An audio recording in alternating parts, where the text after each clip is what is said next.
Bleu here. Another 2 weeks of this friggin' quarantine have gone by, and I hope you're getting some time to play the banjo. I've been having a lot of good time playing the banjo and the fiddle these last several weeks, so I hope you have too. Today we're going to continue with our Getting to Learn Our Metronome series. This is part 2 of a 3-part metronome series, and at the end of the lesson we're going to look at the tune Breakin Up Christmas. Really awesome, high energy A tune, and I'm gonna test your skills, or help you develop your skills on learning by ear and by looking at somebody else play. Instead of me explaining how to play the tune, I'm just gonna set up the camera and have you watch and listen to how it's done. And those are really important skills to work on, because that way you don't need anybody to teach you how to play tunes. If you develop your skills at learning by ear, you can learn any tune you want from anyone. But first, let's get back to our metronome work. So last week we learned how to listen to our metronomes. If you haven't picked up yet, I think listening is about the most important skill we have as musicians, and always trying to come up with ways to build the skill of listening and keeping in tune with what's happening around you. So last week we learned how to listen to our metronomes. We didn't even put our hands on the banjo yet. We just learned how to hear a metronome and how to think about our banjo rhythms with a metronome. So before we get into the second part, I just want to do a really quick overview of basically how to listen to your metronome. So I've got mine here. I'm still on 88 beats per minute. And step one was just to listen. Just let, by osmosis, let that rhythm, that tempo, get into your body. So after you've listened to your metronome for a little while, then you start giving it the first part of our classic clawhammer bum diddy rhythm. You're just going to give it the bum, and then we're going to listen for that second half of the beat. So we're working with 2 beats here, right? The bum and the diddy, 2 quarter note beats.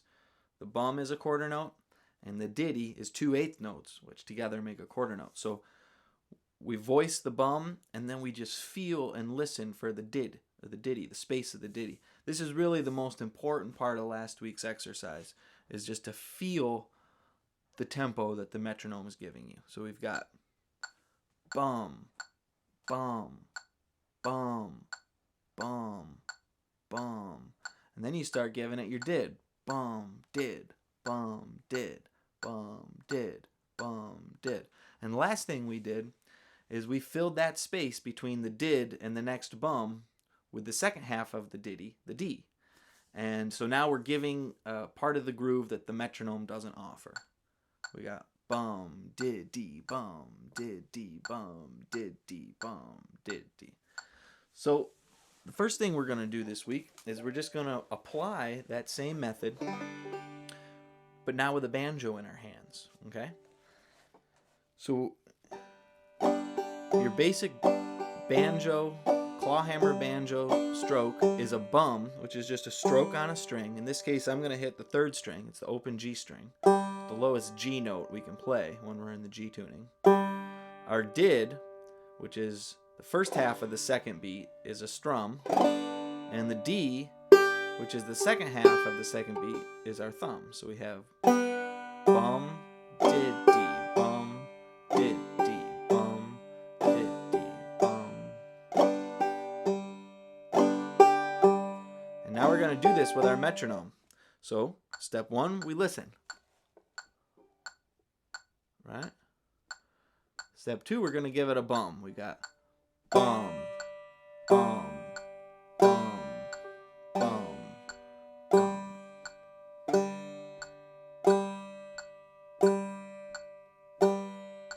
Feel that backbeat.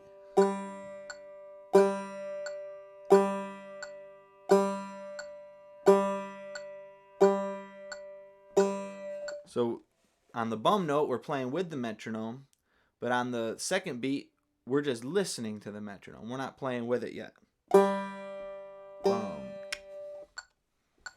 bum, bum, Then we start giving it the did. Still gotta listen though. That's the most important thing. You gotta hear what the metronome is telling you. Bum, did, bum, did, bum, did. And then we add our D.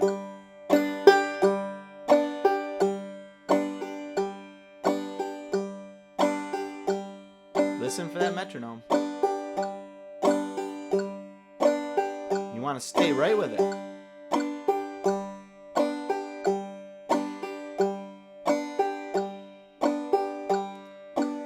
Now, just like we did with our voices last week, play around with accenting each part of that stroke. Accent the bum, accent the did, and accent the D, and see how that impacts how it feels. It's going to change the groove a little bit. You're still playing the same rhythm. You're just kind of accenting different parts of it, and it makes it sound a little different. So first I'll accent the bum.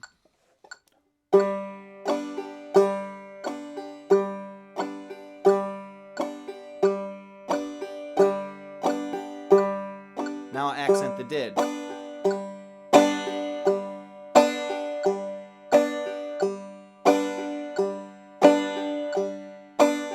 What if we accent the D? Really accent with your thumb.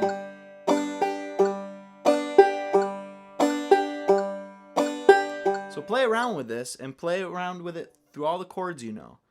I'm going to play a simple chord progression from G to C to D7 to E minor. And I'm just going to loop it with the metronome, and I'm going to pull out different rhythms. Now, the note that I'm bumming on each of these chords is the lowest note of that chord that I can play.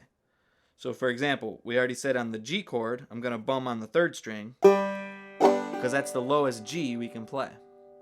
On our C chord, we're going to bum on the 2nd string. That's the lowest C we can play. On our D7 chord, the lowest note on the banjo, tuned in the G tuning, is a low D, the 4th string. And then on our E minor chord, we're also going to hit the 4th string, where our middle finger is on the 2nd fret. That's our E, lowest E note we can play. Okay, so here we go. 1, 2, here we go.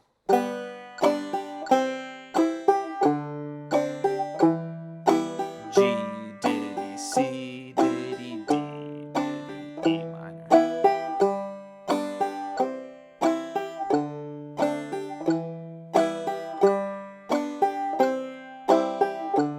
Now, let's say I accent all the D's.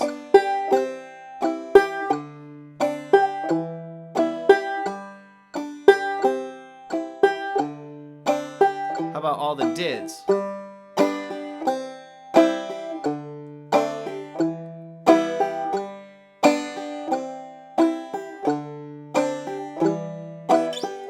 So this is just a really simple exercise just to get you used to playing with your metronome. Last week we learned how to listen to the metronome. Now we're starting to play with it. Okay? So the same method we used last week to sing bum diddy along to the metronome. You'll go through that same method now with the banjo in your hands. First you listen. Second, you just play the bum and you feel the D. Third, you feel the diddy.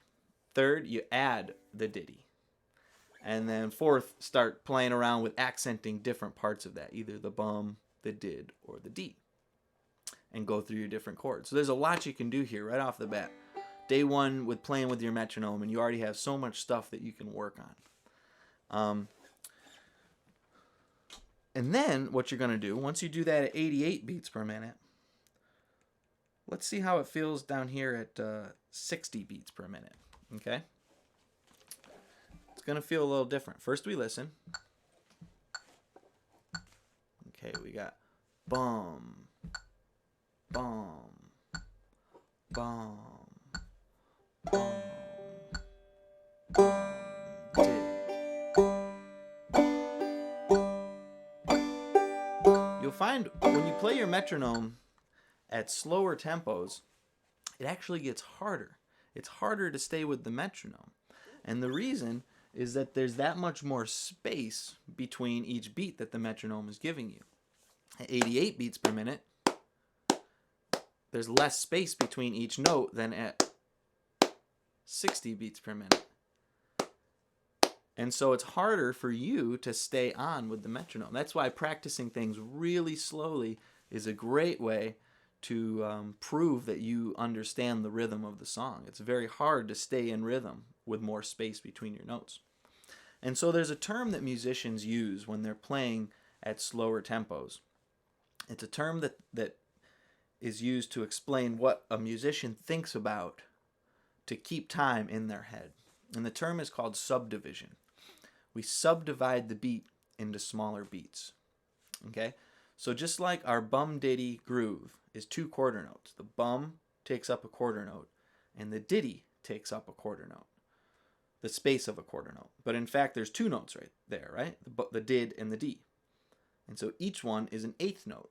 2 8th notes make up the space of 1 quarter note. So that's subdividing a beat. We're taking the space of a quarter note and we're playing 2 8th notes. We divided it. The same thing, I like the analogy of using a clock. The minute is a pretty small unit of time, but we subdivided the minute into 60 seconds. So I remember being in high school, our clocks didn't have a second hand. They would only tick on the minute. And if I was bored in class, I would sit and I would try to count out 60 seconds for that next minute to click. And you can get pretty good, but it's very hard. You have a whole minute's worth of time to get off. It's very hard to be exact about it. Now think if you had the second hand and you could keep time every second, all you'd have to do is count to 60 and it would be very easy. You'd nail it every time, that minute. You'd know right when the minute was going to turn. If you don't have the second hand and all you have is a minute of space to think about when that next minute hand is going to click, it's very hard. So the same idea happens in music. At our slower tempo here, at 60 beats per minute, we had more space from beat to beat to get off. We could get off the rhythm easier that way. But if in our minds we're subdividing that beat into smaller beats, then we can stay on beat. So we've actually already been subdividing. I'm going to go back up here to 88. Just by playing that 8th note, the ditty, playing that ditty, the metronome is only giving us a quarter note. It's just giving the did, bum, did, bum, did. But we dissect that space into 2 equal halves, the did half and the D half. And so every time we do that, we're actually subdividing. So you can do the same thing on the front half of the beat. You don't have to voice it. You don't have to play like double thumbing, like bum, diddy, bum, diddy, bumpa, diddy, bumpa, diddy. We just want to play bum, diddy, bum, diddy. But in our minds, we can be thinking bumpa, diddy, bumpa, diddy, bumpa, diddy, bumpa, diddy, bumpa, diddy. We're not playing the pa, the second half of the bum, but we're feeling it. We're thinking it in our heads and we're feeling it. And just by subdividing that bum beat in that way, it makes us more accurate. It's a lot less room for error when you're feeling that other 8th note. Bumpa, diddy, bumpa, diddy, bumpa, diddy. And if you were just playing one note, just the bum, bum, bum, bumpa, diddy, bumpa, diddy, bumpa, diddy. Do you see how by filling the space with 4 8th notes allows less room for error to hit the next bum note? So subdividing is just a way of using your internal metronome to break up bigger beats into smaller beats. And so we're going to practice this week. This is a new exercise for this week. I'm going to turn my metronome down to 44 beats per minute. Now we're not going to play at 44 beats per minute. We're going to keep playing at 88 beats per minute. We're just going to put our metronome on 44. And so now our metronome is going to give us half as many beats as we had before. And so it's just going to give us the bum. It used to give us the bum, did, bum, did, bum, did. Now it's just going to give us the bum. And it's up to us to provide the did. Okay? So let me just start it and you'll see what I mean. So it used to go bop, bop, bop, bop, bop, bop. Now it's going half as much. We just hear bum, bum, bum, bum. But we can still feel the did. Bum, diddy, bum, diddy, bum, diddy, bum. And we can make it easier by adding the last eighth note in there by going bumpa diddy, bumpa diddy, bumpa diddy, bumpa diddy. If all you have is the bum, it's very hard to stay on the beat. But if you fill in the space with your mind with 4 more eighth notes, bumpa diddy, bumpa diddy, bumpa diddy, bumpa diddy, bumpa diddy, bumpa diddy, bumpa diddy. It's a lot easier to stay on tempo this way. Bumpa diddy, bumpa diddy, bumpa diddy, bumpa diddy. And so the point of this exercise, the challenge of it, is that the metronome now is only giving you the bum beat, and it's up to you and your internal sense of the groove to fill in the rest of that bum diddy groove, bumpa diddy, and then land right back with the metronome on the next bum. So you're using your hearing. You have to hear the metronome first and foremost. That's what the skills you built last week. And now you're incorporating that with your sense of the rhythm, bumpa diddy, using subdivision to help you keep that time, bumpa diddy, bump, and land with every beep, diddy, beep with the metronome. Okay? It can be pretty fun, so have fun with it and make those metronomes swing. So for our tune this week, another one of my favorite tunes is a really fun tune to play really fast. It's called Breakin Up Christmas. Tommy Jarrell plays the iconic version that everyone tries to emulate. And it goes back to a southern tradition of kind of getting out of the holiday celebration vibe. You've been drinking and dancing with your friends for a couple weeks to celebrate the holidays, and then you kind of get back into real life. At least that's how I've been told. And so eventually you got to break up Christmas. And this is sort of one last hurrah before you get back to regular life. And so unlike the last couple lessons where I went through note by note different parts of the melody, I'm going to do it a little differently this week. I'm not going to explain it. I'm just going to give you a really close, good camera angle and play it really slow to start.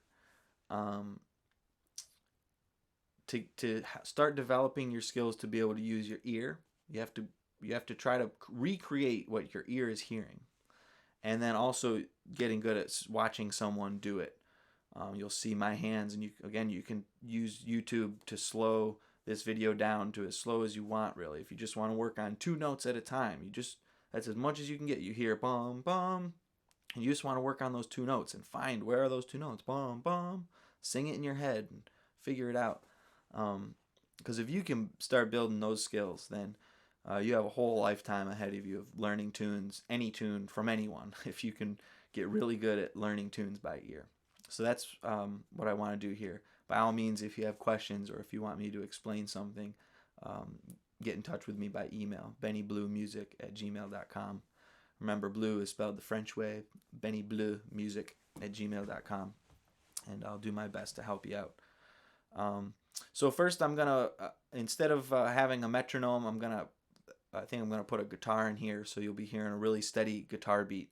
This is a 1-chord song, so that's why I'm not going to explain the chord progression or anything. It's all just going to be G, really A. Again, this is traditionally played in A, cross A tune on the fiddle, but we're going to be down with the banjos today in the key of G. I'm playing across G on the fiddle, and so I'll have the guitar in there to keep a tempo. And first I'll just play the song at a pretty good clip so you can hear it. Then I'm going to break it way down so you just see the banjo playing it. And then I'll do it again at the end with just fiddle and guitar. So you can be the banjo player. You can play with fiddle and guitar. So enjoy Breaking Up Christmas. 1, 2, 3, 4.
So there's the tune, Breaking Up Christmas.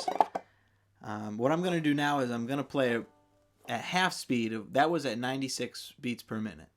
Now I'm going to play it at half speed, and just as the banjo, just so you can see exactly what I'm doing on the banjo at a slow tempo.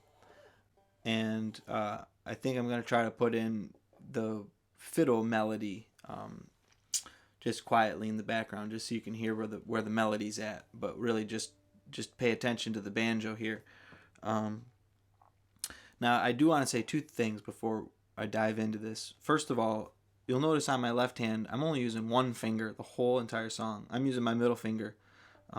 If it's more comfortable for you to use your first finger, go ahead. But I'm only using one finger on the whole song. I'm either playing the 2nd fret on the 1st string, the 2nd fret on the 3rd string, or the 2nd fret on the 4th string, or open strings. A lot of open strings. So it really you don't have to look too far for the notes that you're going to try to hit over here. I'm only using that one finger. And the second thing I want to say is that this song is so exciting because of this syncopation. The fiddle is always playing every phrase like it's anticipating it.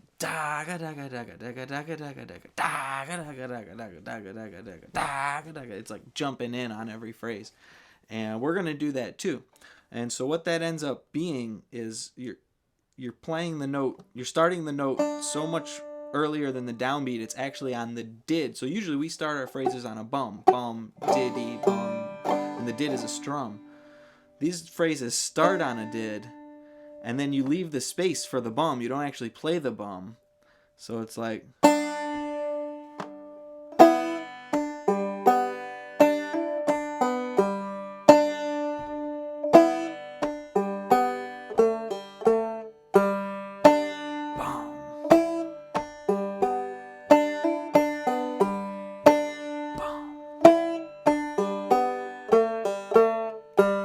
And so you actually, your hand still comes down where that bum would be, but you're not actually playing it. And you'll see what I mean here. You don't have to get too crazy about trying to figure out where you are in the bum diddy beat. But you'll see my hand coming down, and I'm not playing any notes, and that's what's happening there. I'm allowing space for where my hand just is used to coming down with the bum diddy stroke.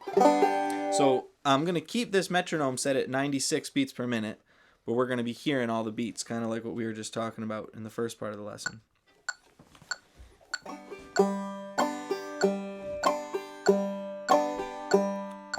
One, two, here we go.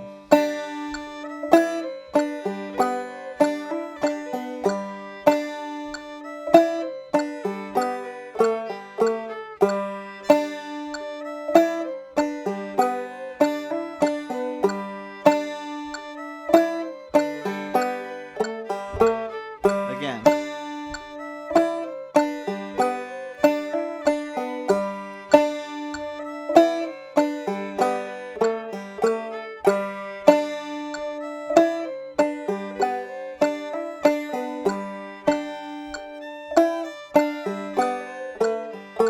B part.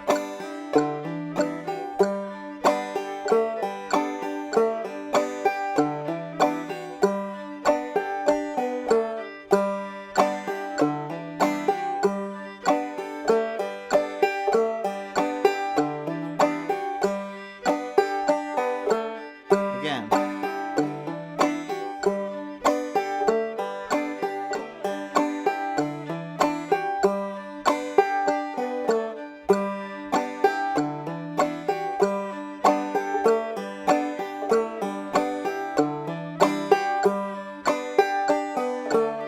Top.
So like I said, that was half the tempo as we just played it before with the fiddle and guitar.